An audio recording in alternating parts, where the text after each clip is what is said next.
Hello friends, welcome to the Steno Health PP. Today dictation number 91 and 92. Speed is 100 word per minute.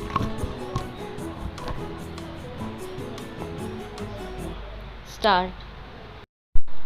महोदय, हमारे यहाँ अशांति क्यों होती रहती है?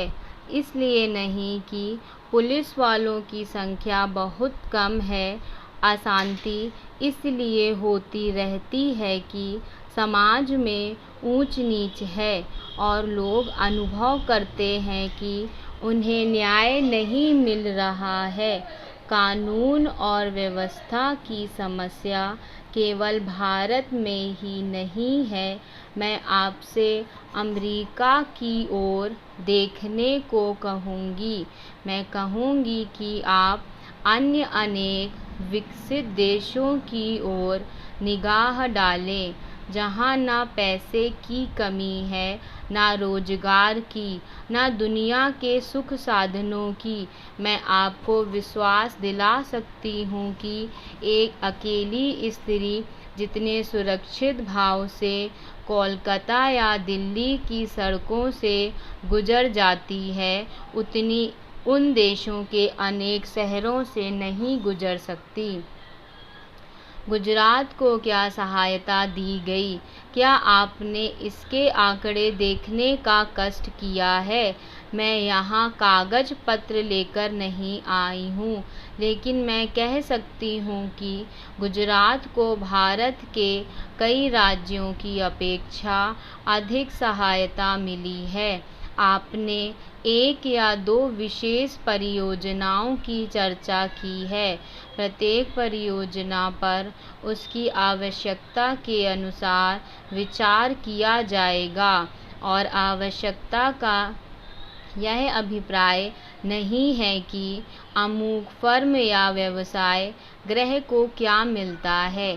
आवश्यकता का आशय यह है कि उससे देश को अपने पांव पर खड़े होने में सहायता मिलती है या नहीं।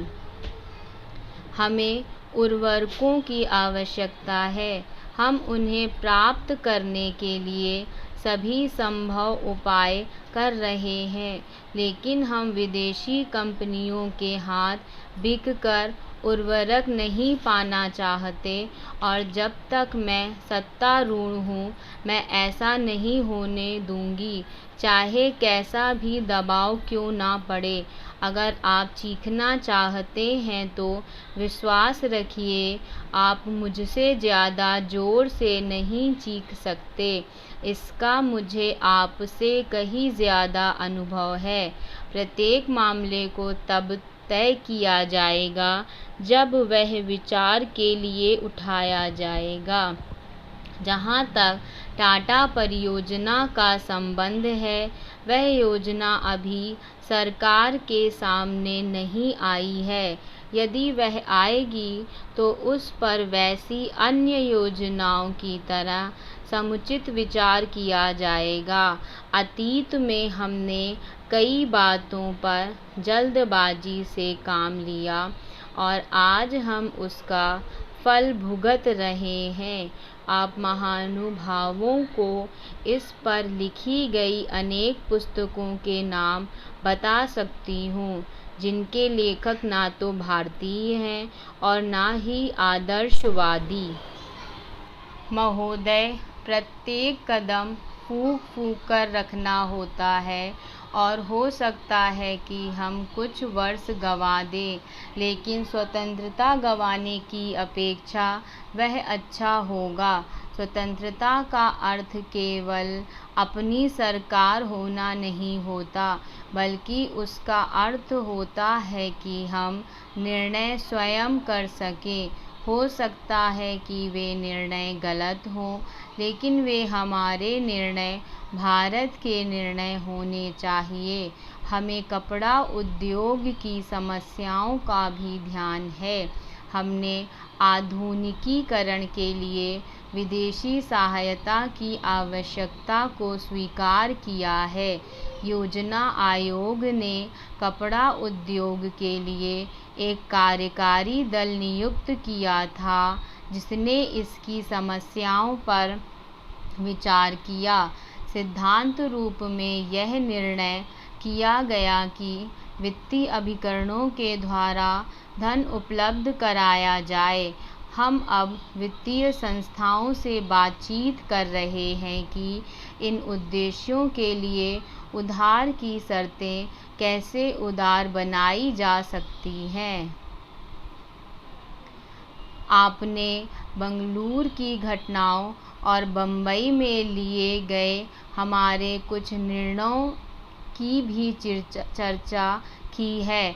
आप यह भूल गए हैं कि वे निर्णय वास्तव में कांग्रेस द्वारा पिछले आम चुनाव के शीघ्र बाद किए गए थे। उन पर कार्य समिति में विचार विमर्श और एक राय से सहमति हुई थी और बाद में उन्हें अखिल भारतीय कांग्रेस कमेटी ने स्वीकार किया था। बंगलुरु में हमने केवल मोटे तौर पर नए सिरे से दिशा निर्देश दिया था। इसमें कोई संदेह नहीं कि जब तक देश उस दिशा की ओर न बढ़े तब तक वह प्रगति नहीं कर सकता।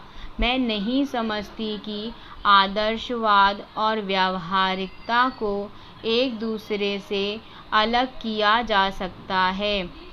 सभी देशों को अपनी प्रगति किसी न किसी सिद्धांत पर आधारित करनी होती है।